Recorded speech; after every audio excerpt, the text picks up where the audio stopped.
Hello everyone, welcome to my channel. আজি এটা কেটলিৰ সাফৰত বনোৱা পিঠাৰ ৰেচিপি লৈ আহিছোঁ। ভিডিঅ'টো শেষলৈকে চাই যাব আৰু জনাবলৈ নাপাহৰিব আপোনালোকৰ চাই কেনেকুৱা লাগিল। তেন্তে আহকচোন আমি ৰেচিপিটো চাই লওঁ। এয়া লৈছোঁ কেঁচা পিঠাগুড়ি। আধা কেজি চাউল মই মিক্সিত খুন্দি এইদৰে পিঠাগুড়ি বনাই লৈছোঁ। এয়া মোৰ পুৰণা চাউলৰ পিঠাগুড়ি। নতুন চাউলৰ পিঠাগুড়ি হ'লে আৰু ভাল হয় এই পিঠাটো খাবলৈ। ইয়াত মই আধা ফাল নাৰিকলৰ গুড়ি দিম। মই নাৰিকল এটাৰ এনেকৈ গুড়ি বনাই লৈছোঁ। এতিয়া মই এইখিনি ইয়াত দি দিম আৰু লগতে মই ইয়াত দিম অলপ চেনি, প্ৰায় 5 চামুচমান মই চেনি দি দিম। সোৱাদটো আপোনালোকে নিজৰ জোখমতে দি ল'ব পাৰে। এতিয়া চেনি আৰু নাৰিকলখিনি পিঠাগুড়িখিনিৰ লগত ভালদৰে মিহলাই ল'ম।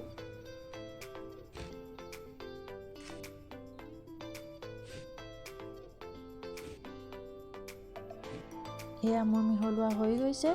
এতিয়া মই এই পিঠাগুড়িখিনিত অলপমান পানী দিম। মই নাৰিকলৰ পানী ব্যৱহাৰ কৰিম। এনে নৰ্মেল পানী ব্যৱহাৰ কৰিবও পাৰে। মোৰ ওচৰত নাৰিকলৰ পানী আছিলে, সেইবাবে মই নাৰিকলৰ পানীখিনিকে দি দিছোঁ। পানী দিবই লাগে, নহ'লে বেছি শুকান হৈ থাকে। এতিয়া গোটেইখিনি আকৌ মই ভালদৰে মিহলাই ল'ম। এই পানীখিনি দিয়াৰ পিছত পিঠাগুড়িখিনি অকণমান লদা বান্ধি যায়। সেইবাবে মই এখন চালনী ল'ম। চালনীত মই পিঠাগুড়িখিনি চালি ল'ম। এইখন মই চালনী লৈছোঁ। এতিয়া মই পিঠাগুড়িখিনি চালি ল'ম। চালি ল'লে পিঠাটো খাবলৈ ভাল হয়। এয়া মই চালনীখনত পিঠাগুড়িখিনি দি লৈছোঁ। এতিয়া মই হাতেৰে অলপকৈ মোহাৰি চালি ল'ম।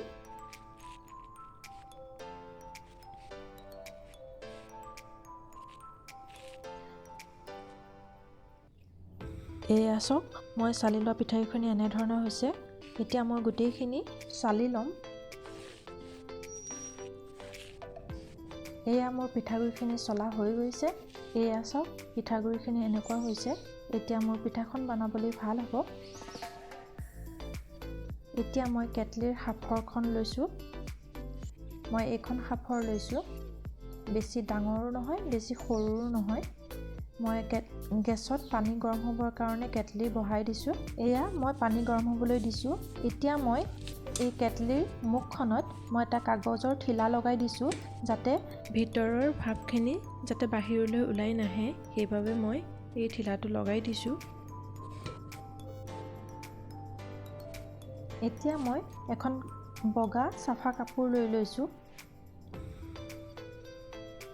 এই কেটলিৰ সাফৰখন এইখনত মই এতিয়া অকণমান মিঠাতেল লগাই ল'ম। যিকোনো তেল বা ঘিউ লগাবও পাৰে। মই অকণমান মিঠাতেল লগাই লৈছোঁ। এতিয়া মই চামুচ এখনেৰে পিঠাগুড়িখিনি অলপকৈ দি ল'ম। এয়া মই চামুচ লৈ লৈছোঁ। এতিয়া মই চামুচখনেৰে অলপ পিঠাগুড়ি দি দিম। সকলোৰে পিঠা বনোৱাৰ পদ্ধতিটো একে নহ'বও পাৰে। মই এনেদৰেই বনাইছোঁ।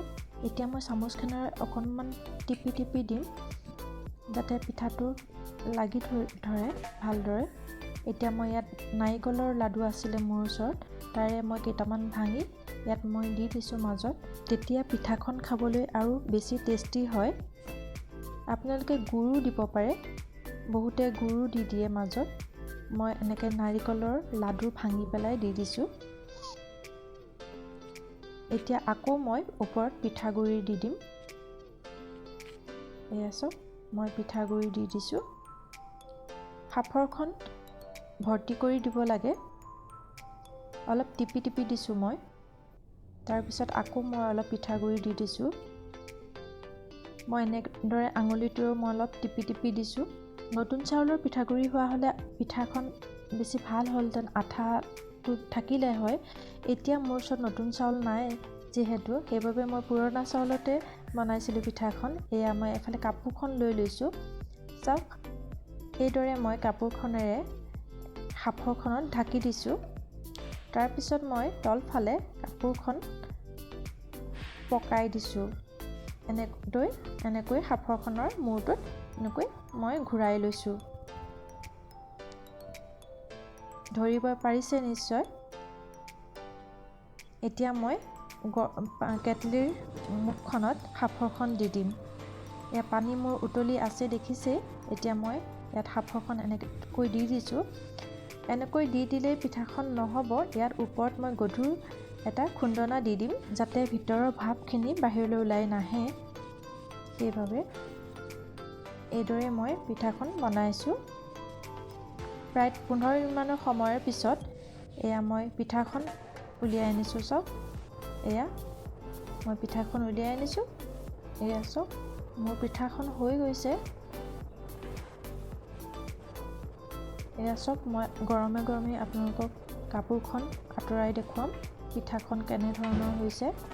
পিঠাখন কেটলিৰ মুখৰ পৰা অনাৰ পিছত প্ৰায় 2-3 মিনিটমান ঠাণ্ডা হ'বৰ বাবে ৰাখি দিব লাগে, নহ'লে কেতিয়াবা ভাগি যোৱাৰো চান্স থাকে। মই সেইবাবে খুব লাহে লাহে কৰিছোঁ। এতিয়া মই আপোনালোকক কাপোৰখন আঁতৰাই দেখুৱাম পিঠাখন মোৰ কেনেকুৱা হৈছে। কিন্তু মই 2 মিনিটমানৰ পিছতহে পিঠাখন মই সাঁফৰটোৰ পৰা উলিয়াম। ঠাণ্ডা হ'লে পিঠাখনৰ এই ছাইডবোৰ নিজে নিজে আঁতৰ হৈ যায়, তেতিয়া পিঠাখন উলিয়াবলৈ সহজ হয়।